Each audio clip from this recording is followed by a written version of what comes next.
আপনি এখন স্ক্রিনে যেটা দেখতে পাচ্ছেন এটা না কোনো এলিয়েন স্পেসশিপ আর না কোনো সায়েন্স ফিকশন মুভির অ্যানিমেশন সিন।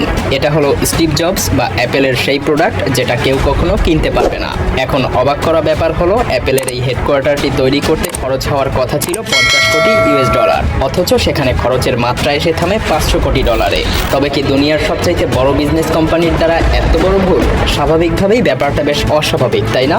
তবে এই অ্যাপেল পার্কে বেশ কিছু ইন্টারেস্টিং জিনিসও কিন্তু লুকিয়ে আছে। অ্যাপেলের এই হেডকোয়ার্টার 40টা ফুটবল মাঠের সমান, যেটাকে আপনি একটা হাইটেক ফিউচারিস্টিক সিটিও বলতে পারেন, কারণ জীবন ধারণের জন্য প্রায় সব জিনিসই এখানে বিদ্যমান, যেমন খাবারের জন্য ক্যাফেটেরিয়া, সুস্বাস্থ্যের জন্য জিম, মেডিকেল ইমার্জেন্সি ইত্যাদি। কিন্তু সবচাইতে বড় ইন্টারেস্টিং ব্যাপার হলো হেডকোয়ার্টারটি মাটির উপরে নয়, তাই যে কোনো বড় ধরনের ভূমিকম্পেরও আশঙ্কা নেই। এমনকি এত বিশাল একটি হেডকোয়ার্টার সম্পূর্ণ নবায়নযোগ্য সোলার সিস্টেম দ্বারা পরিচালিত। 12 মাসের মধ্যে 9 মাসেই না কোনো এসির প্রয়োজন হয় না কোনো হিটার। কিন্তু কিভাবে? And we've come up with a design that puts 12,000 people in one building. এটা ছিল স্টিভ জবসের স্বপ্ন, যেটা তিনি 2011 সালে সিটি কাউন্সিলের সামনে বলেছিলেন। কিন্তু এই স্বপ্ন তার ছিল 2004 সাল থেকেই। মূলত তিনি তার কর্মচারীদেরকে এমন একটা পরিবেশ দিতে চাচ্ছিলেন যেখানে পরিবেশ আর বিল্ডিং এর মাঝখানে কোনো ক্রস লাইন থাকবে না। নিজের তৈরিকৃত প্রোডাক্টসের মতো সে এমন একটা হেডকোয়ার্টার বানাতে চেয়েছিল যেটা আগামী কয়েক দশক পর্যন্ত পরবর্তী কোম্পানিগুলোকে ইন্সপায়ার করতে পারবে, এবং জবস সেটা করেও দেখিয়েছেন তার জীবনের শেষ কিছু সময়ে। তবে তিনি তার স্বপ্নকে সত্যি হতে দেখে যেতে পারেননি।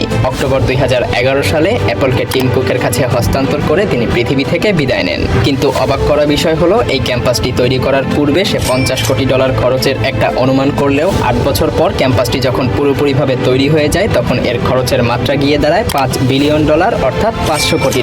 কিন্তু আরও ইন্টারেস্টিং ব্যাপার হলো 2008 সালে এই টাকাটা অ্যাপলের টোটাল ক্যাশ রিজার্ভের 2% ছিল, আর বর্তমানে এই টাকাটা তাদের কাছে অতি নগণ্য।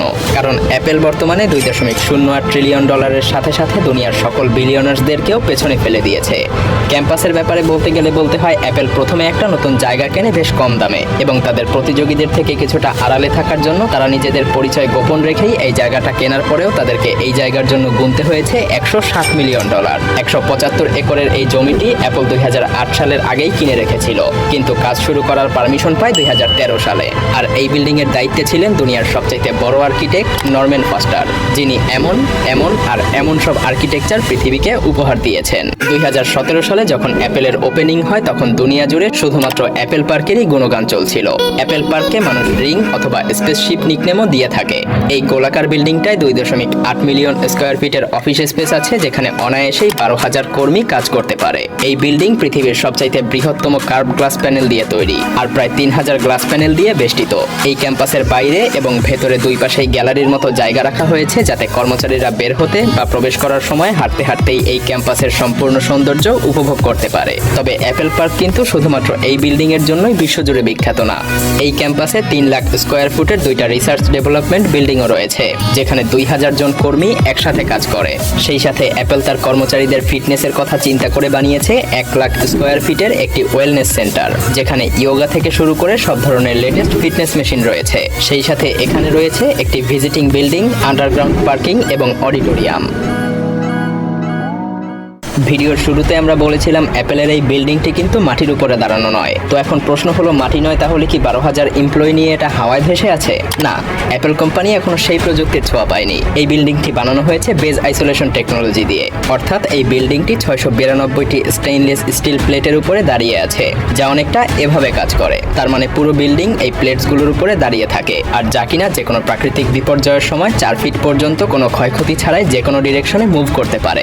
শুধু তাই নয়, এই প্রযুক্তি এতটাই কার্যকরী যে প্রায় 8-এর বেশি ম্যাগনিটিউড ঝটকাকেও সহজে নিয়ে নিতে পারে। আর অ্যাপেলের এই বিশাল ক্যাম্পাসকে সুরক্ষিত রাখতে স্টিভ জবস নিজেই এটাকে পছন্দ করেছিলেন। তবে জাপানের এই প্রযুক্তিটি শুধুমাত্র অ্যাপেলের মেইন বিল্ডিং না, বরং অ্যাপেল পার্কের অডিটোরিয়াম, যাকে স্টিভ জবস থিয়েটার বলতো, সেখানেও ব্যবহার করা হয়েছে। এই অডিটোরিয়ামটি স্পিকারবিহীন 155 ফিট জায়গার উপরে মেটালিক কার্বন ফাইবার দিয়ে তৈরি করা হয়েছে। একসাথে 1000 লোক ধারণ করার পরেও পুরো জায়গাটাকে আপনার খালি বলেই মনে হবে না। অ্যাপেলের কাছে কোনো জাদুবিদ্যা নেই যার ফলে এমনটা মনে হয়। আসলে থিয়েটারের আসল রূপ গ্রাউন্ড ফ্লোরে, উপরে শুধু এই কাচের দেয়াল। সিঁড়ি বা লিফট ইউজ করে নিচে যাওয়ার পরে লবি দেখা যায়, যেখানে রয়েছে স্টিভ জবস থিয়েটার। এখানে 1000 মানুষ একসাথে বসতে পারে। এখানকার প্রতিটা লেদার চেয়ারের দাম $14,000। শুধুমাত্র এটাই না, অ্যাপেল পার্কের প্রতিটা জিনিসই অনেক দামি। এমনকি তাদের কাছে পিৎজা রাখার জন্য নিজস্ব পিৎজা বক্সও আছে। কিন্তু অ্যাপেল পার্কের সবচেয়ে বড় ইন্টারেস্টিং জিনিস কি তাহলে? আসলে এটার নামেই সেই ইন্টারেস্টিং জিনিসটি লুকিয়ে আছে, মানে অ্যাপেল পার্ক। এটা আসলে একটা পার্ক। এটাই পৃথিবীর একমাত্র কাজের জায়গা যেটা কিনা 9000-এরও বেশি গাছ দিয়ে আচ্ছাদিত, যার মধ্যে উল্লেখযোগ্য এপ্রিকট, অলিভ, চেরি, পাল্ম এবং অবশ্যই অ্যাপেল গাছও রয়েছে। মূলত অ্যাপেল পার্কে এত গাছ লাগানোর একমাত্র কারণ ছিল এটা শুধুমাত্র কাজের জায়গা নয়, বরং তাদের কর্মীদের জন্য একটা নেচার ফ্রেন্ডলি আবহাওয়া তৈরি করা। আর এই অ্যাপেল পার্কের প্রয়োজনীয় বিদ্যুতের সরবরাহ আসে নবায়নযোগ্য শক্তি থেকে। অ্যাপেলের স্পেসিফিক রিং বিল্ডিং এর উপরে লাগানো হয়েছে 72 মেগাওয়াটের সোলার প্যানেল, যেখান থেকে পুরো ক্যাম্পাসেই বিদ্যুৎ সরবরাহ করা হয়। শুধু তাই নয়, অ্যাপেল তাদের সকল প্রোডাক্টেও রিনিউয়েবল এনার্জি ব্যবহার করে। এই কাজকে আরো সহজ করে অ্যাপেল বিল্ডিং এর ন্যাচারাল ভেন্টিলেশন সিস্টেম। তাপমাত্রা বাড়া বা কমার সাথে সাথে এখানকার অপটিমাম তাপমাত্রা অটোমেটিকই সেট হয়ে যায়, কারণ এখানে বাইরের বাতাস সহজেই ভেতরে প্রবেশ করতে পারে আর ভেতরেরটা বাইরে, মানে কর্মীদের সাথে সাথে এই বিল্ডিং নিজেও শ্বাস প্রশ্বাস নেয়। এখানকার তাপমাত্রা গরম ঠান্ডার তারতম্যে 20 ডিগ্রি সেলসিয়াস থেকে 25 ডিগ্রি সেলসিয়াসের মধ্যেই থাকে, তাই বছরের 9 মাসই না লাগে কোনো এসি না কোনো হিটার।